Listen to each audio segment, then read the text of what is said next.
the conversation at the draft in Green Bay was significant when over Shedeur Sanders, as you know. Do you have any opinion from the college angle of this as to why Shedeur Sanders wound up a fifth-round selection, even though a lot of folks thought, some evaluators thought he could possibly go top 5? We found out how wrong that was, but your 2 cents on it, Dan?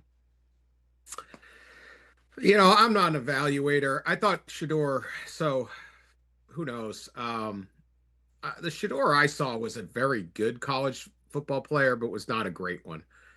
He took a lot of bad sacks. I don't watch film. I'm not going to sit here and pretend I do all this stuff or know his release or his footwork or anything like that. He took a lot of bad sacks, though, and there were times when I thought he was a good player, but I was very, very surprised when people had him.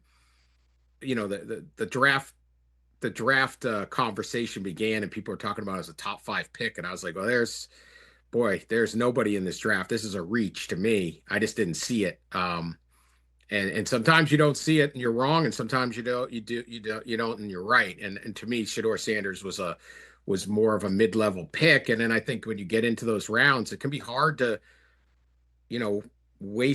spend a third round pick on a guy. So there's just limited options on it. So I think if his name wasn't Sanders, there wouldn't have been so much hype about it.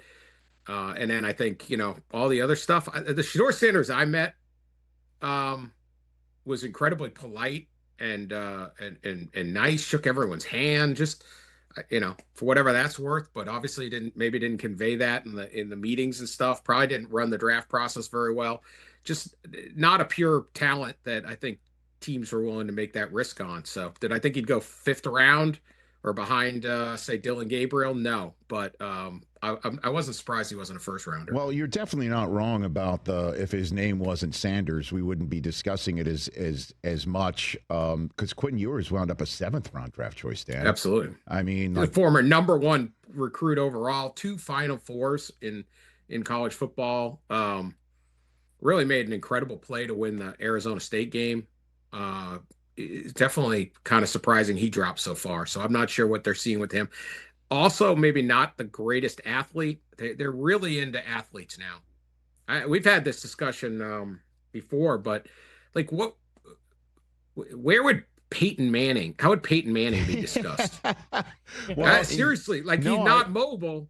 So you say, would he go number 1 anymore?